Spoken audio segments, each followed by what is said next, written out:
EVക്ക് വേണ്ടുന്ന കുറച്ച് എലമെന്റ്സ് വണ്ടിയിൽ വന്നു. ഭയങ്കരമായി പാർക്ക് ബ്രേക്ക് നമ്മുടെ മെഴ്സീഡീസ് ബെൻസിലൊക്കെ ആയിരുന്നു ആദ്യം. അതിൻ്റെ ഒരു 10 to 100% ചാർജ് ചെയ്യാൻ എടുക്കുന്ന സമയം എന്ന് പറഞ്ഞു കഴിഞ്ഞാൽ 4 മണിക്കൂർ മാത്രം. അപ്പോൾ ഓട്ടോ എക്സ്പോ നമുക്കിന്ന് അടുത്ത് കാണാനുള്ളതെന്ന് പറഞ്ഞാൽ ഹുണ്ടായി ക്രെറ്റ EV ആണ്. ആൾറെഡി വണ്ടി ലോഞ്ച് ചെയ്തു. ഇന്ന് ലോഞ്ചും കാര്യങ്ങളൊക്കെ നമുക്ക് ഇന്നലെ വീഡിയോ എടുക്കാൻ സാധിച്ചില്ല. അപ്പോൾ നമ്മൾ ഇന്ന് അതിൻ്റെ ഒരു ഡീറ്റെയിൽഡ് കാര്യത്തിലേക്ക് പോവുകയാണ്. ഇപ്പോൾ മൾട്ടിപ്പിൾ കളർ ഓപ്ഷൻ കാഴ്ചകളൊക്കെ ആയിട്ട് ഡീറ്റെയിൽഡ് വീഡിയോ നമ്മൾ അടുത്ത ഓർമ്മ ചെയ്യുന്നുണ്ട്. അതിനകത്ത് ഡീറ്റെയിൽ ആയിട്ട് വ്യക്തമായിട്ട് എല്ലാ കാര്യങ്ങളും ക്ലിയർ ആയിട്ട് പറയാം. ഇപ്പോൾ ഒരു ബേസിക് കാര്യങ്ങളാണ് പറയുന്നത്. 2015 വന്ന ക്രെറ്റ നമുക്ക് 2025 ആയപ്പോഴത്തേക്കും EV ആയി മാറി എന്നുള്ളതാണ് ഏറ്റവും പ്രധാനപ്പെട്ട ഒരു കാര്യം. ഫ്രണ്ട് ലുക്കിൽ വന്നിരിക്കുന്ന മാറ്റങ്ങളിൽ പ്രധാനപ്പെട്ട കാര്യങ്ങൾ കുറച്ച് EVക്ക് വേണ്ടുന്ന കുറച്ച് എലമെന്റ്സ് വണ്ടിയിൽ വന്നു. ഒന്ന് നമുക്ക് ഇത് അവിടെയാണ് ചാർജിങ് പോർട്ട് വരുന്നത്. ഇതൊരു മാറ്റം വന്നു. അതുപോലെ ഈ കാണുന്ന ഗ്രില്ല് മാറ്റം വന്നു.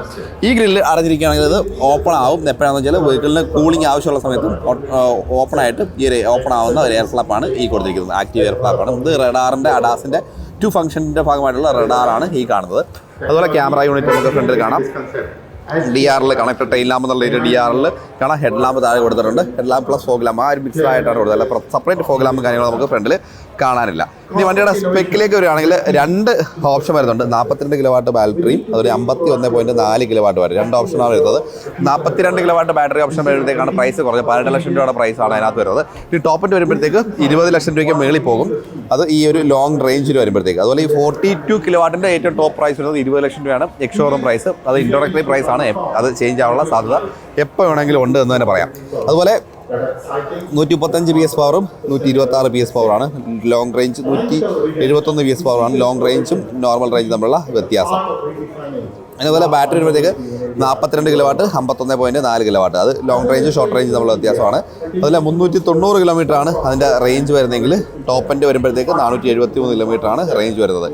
അതുപോലെ മറ്റൊരു അഡ്വാൻറ്റേജ് എന്ന് പറഞ്ഞു കഴിഞ്ഞാൽ ഫാസ്റ്റ് ചാർജിങ്. നമ്മൾ നോർമലി വീട്ടിലാണ് എല്ലാവരും ചാർജ് ചെയ്യാറ്. അപ്പോൾ നമ്മൾ ചാർജിങ് ടൈം എടുക്കുന്നത് 7 മണിക്കൂർ 8 മണിക്കൂർ 12 മണിക്കൂർ അങ്ങനെയൊക്കെയാണ്. പക്ഷേ ഇതിനകത്ത് 11 കിലോവാട്ട് ഫാസ്റ്റ് ചാർജിങ് സപ്പോർട്ട് ചെയ്യും. AC ഫാസ്റ്റ് ചാർജിങ് സപ്പോർട്ട് ചെയ്യുന്നതുകൊണ്ട് തന്നെ ഒരു 10 to 100% ചാർജ് ചെയ്യാൻ എടുക്കുന്ന സമയം എന്ന് പറഞ്ഞു കഴിഞ്ഞാൽ 4 മണിക്കൂർ മാത്രമാണ് എന്നുള്ളത് അഡ്വാൻറ്റേജ്. പിന്നെ നമ്മുടെ ഒരു 80% ഒരു DC ചാർജ് ചെയ്യാനായിട്ട് അത്രയും സമയമൊന്നും വേണ്ട.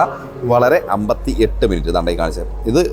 ഇത് ലോങ് റേഞ്ചിൻ്റെ 4 മണിക്കൂർ 50 മിനിറ്റ്, ഷോർട്ട് റേഞ്ചിൻ്റെ 4 മണിക്കൂർ 58 മിനിറ്റ് DC ഫാസ്റ്റ് ചാർജിങ്. പിന്നെ സസ്പെൻഷൻ്റെ ആണ് ഇവരുടെ ഫ്രണ്ടും ബാക്കും ഡിസ്ക് ബ്രേക്കുകളാണ് പ്രൊവൈഡ് ചെയ്തിരിക്കുന്നത്. 17 ഇഞ്ചാണ് വീൽ സൈസ് വരുന്നത്. പിന്നെ സൈഡിൽ പറയുമ്പോഴത്തേക്ക് നമുക്ക് ക്രെറ്റയിൽ പ്രത്യേകിച്ച് വ്യത്യാസമാണ്. 2610 വീൽ ബേസ് വരുന്നുണ്ട്. അതൊരു വ്യത്യാസമാണ്. പിന്നെ ബാക്കി ഡ്യുവൽ ടോൺ ആണ്, സിംഗിൾ ടോൺ ആണ്. അതുപോലെ മാറ്റ് ഫിനിഷിൽ കിട്ടും. മൂന്നോളം മാറ്റ് ഫിനിഷിൽ കിട്ടും. അതുപോലെ ഗ്ലോസി ഫിനിഷ് കിട്ടും. അതുപോലെ ഡ്യുവൽ ടോൺ കിട്ടും. അവിടെ പല രീതിയിൽ കിട്ടും. ഇലക്ട്രിക് ബാഡ്ജിങ് കാണാം. റിയറിലേക്ക് വരുമ്പോഴത്തേക്ക് കുറച്ച് ആ ഒരു ബമ്പർ സൈഡിൽ മാറ്റങ്ങളൊക്കെ ഉണ്ട്. ആ ഫ്രണ്ടിൽ കണ്ട ഗ്രില്ലിൻ്റെ മാറ്റങ്ങൾ തന്നെ നമുക്ക് ബാക്കിലും കാണാം. അതിനകത്ത് റിവേഴ്സ് ലൈറ്റ് കൊടുത്തിട്ടുണ്ട്, parking sensor, Creta, electric badging. അതുപോലെ ടെയിൽ ലാമ്പ് നമുക്ക് പുതിയതാണെന്ന് പറയാൻ സാധിക്കില്ല. നോർമലി ഉള്ള ടെയിൽ ലാമ്പ് തന്നെയാണ് ക്രെറ്റയുടെ.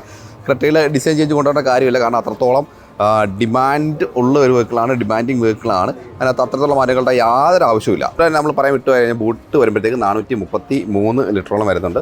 സ്പെയർ വീൽ നമുക്ക് അടിയിൽ കാണാം. സ്പെയർ വീൽ സൈസ് വരുന്നത് 215/60 R17 തന്നെയാണ്. അപ്പോൾ വീലും സ്പെയർ വീൽ സൈസും വ്യത്യാസമില്ലാത്തതുകൊണ്ട് തന്നെ നമുക്ക് പ്രോപ്പർ സ്പെയർ വീലായിട്ട് യൂസ് ചെയ്യാൻ പറ്റും എന്നുള്ളൊരു അഡ്വാൻറ്റേജ് ഉണ്ട്. ഇനി നമുക്ക് സെക്കൻഡ് റോയിലേക്ക് പോകുമ്പോൾ സെക്കൻഡ് റോ ഒരു കർട്ടൻ കൊടുത്തിട്ടുണ്ട്, ഒരു ബ്ലൈൻഡ് കൊടുത്തിട്ടുണ്ട്. ഡോർ ഹാൻഡിൽ ക്രെറ്റ ഒബിയസ്ലി ബോസിൻ്റെ സ്പീക്കർ സ്റ്റേജ് സ്പീക്കറാണ്. ബോട്ടിൽ സ്പേസും കാര്യങ്ങളൊക്കെ കാണാം. പിന്നെ ഇവിടെ ഒരു വൈറ്റ് ഒരു ലൈറ്റ് കളറാണ്. അഴുക്കാനുള്ള ചെറിയ ചാൻസ് ഉണ്ട്, എങ്കിലും അത് മാനേജ് ചെയ്യേണ്ടി വരും. സീറ്റും ഒരു ഡ്യുവൽ ടോൺ ഫിനിഷ് ത്രൂട്ട് വന്നിട്ടുണ്ട്. ഹെഡ് റെസ്റ്റ് അഡ്ജസ്റ്റബിൾ ആണ്. സെൻട്രൽ ഹെഡ് റെസ്റ്റ് ഇല്ല, പ്രത്യേകിച്ച് ആം റെസ്റ്റ് ഉണ്ട്. 2 കപ്പ് ഹോൾഡേഴ്സ് ഉണ്ട്. സേഫ്റ്റി ഫീച്ചേഴ്സ് 75-ലധികം സേഫ്റ്റി ഫീച്ചേഴ്സ് ഉണ്ട്. ഒരു 2 സീറ്റിലും ട്രേ കൊടുത്തിട്ടുണ്ട്. 3.5 കിലോ വരെ മാക്സിമം നമുക്ക് അതിനകത്ത് വെക്കാൻ സാധിക്കും. അതുപോലെ ഇവിടെ വരുമ്പോഴത്തേക്ക് 2 സീപോർട്ട് USB, AC വെൻറ്റ് ബാക്കിൽ ഇവിടെ കാണാം. അതുപോലെ ഈ സീറ്റ് നമുക്ക് ബാക്കിലിരുന്നുകൊണ്ട് തന്നെ അഡ്ജസ്റ്റ് ചെയ്യാം. ഫ്രണ്ടിലിരിക്കുന്ന ആൾക്കാണെങ്കിൽ പണി കൊടുക്കാം കേട്ടോ. സീറ്റും മാക്സിമം ബാക്ക് സൈഡ് ഇട്ടൊക്കെയാണ്. മാക്സിമം ഫ്രണ്ടിലോട്ട് ഇടാം. ഫ്രണ്ടിലോട്ട് പോയി എത്രത്തോളം സ്പേസ് വരും നമുക്കൊന്ന് കാണാമല്ലോ.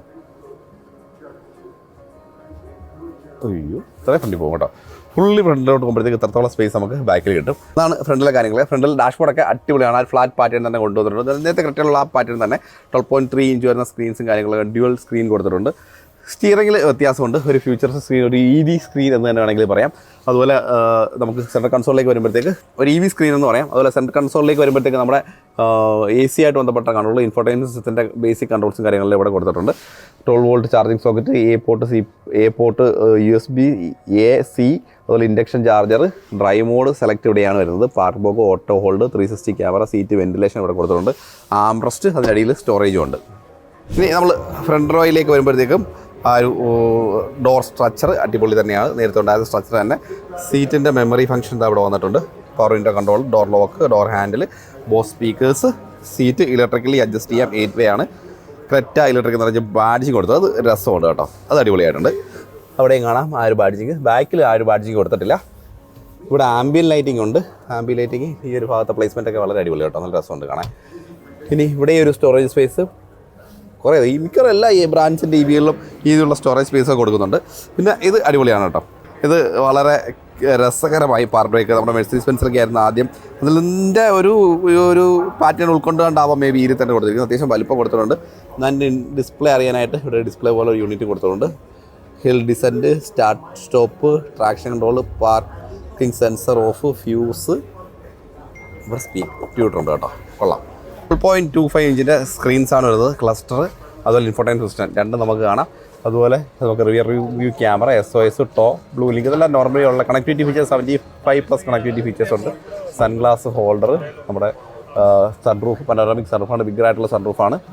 സൺവൈസേഴ്സ്, അങ്ങനെയുള്ള ബേസിക് കാര്യങ്ങളെല്ലാം നമുക്ക് ഡീറ്റെയിൽ. എയർ ബാഗ് വരുമ്പോഴത്തേക്ക് 6 എയർ ബാഗാണ് വരുന്നത്. അപ്പോൾ ഇത്രയാണ് ക്രെറ്റ EVയുടെ ബേസിക് കാര്യങ്ങൾ. നമ്മുടെ ഒരു ഡ്രൈവും കാര്യങ്ങളൊക്കെ നമുക്ക് വരുന്ന ദിവസങ്ങളിൽ ചെയ്യാം. അതുപോലെ ലോഞ്ച് കൊല്ലത്ത് നടക്കുന്നുണ്ട്. ചുങ്കത്തിലാണ് ലോഞ്ചും കാര്യങ്ങളൊക്കെ നടക്കുന്നത്. അപ്പോൾ അതിൻ്റെ ഡീറ്റെയിൽസ് നമ്മൾ വരുന്ന വഴി അപ്ഡേറ്റ് ചെയ്യുന്നതായിരിക്കും. അപ്പോൾ ഇത്രയാണ് ഹ്യുണ്ടായി ക്രെറ്റ EVയുടെ വിശേഷങ്ങൾ. അടുത്തൊരു വീഡിയോ ആയിട്ട് വീണ്ടും കാണാം. Okay, by.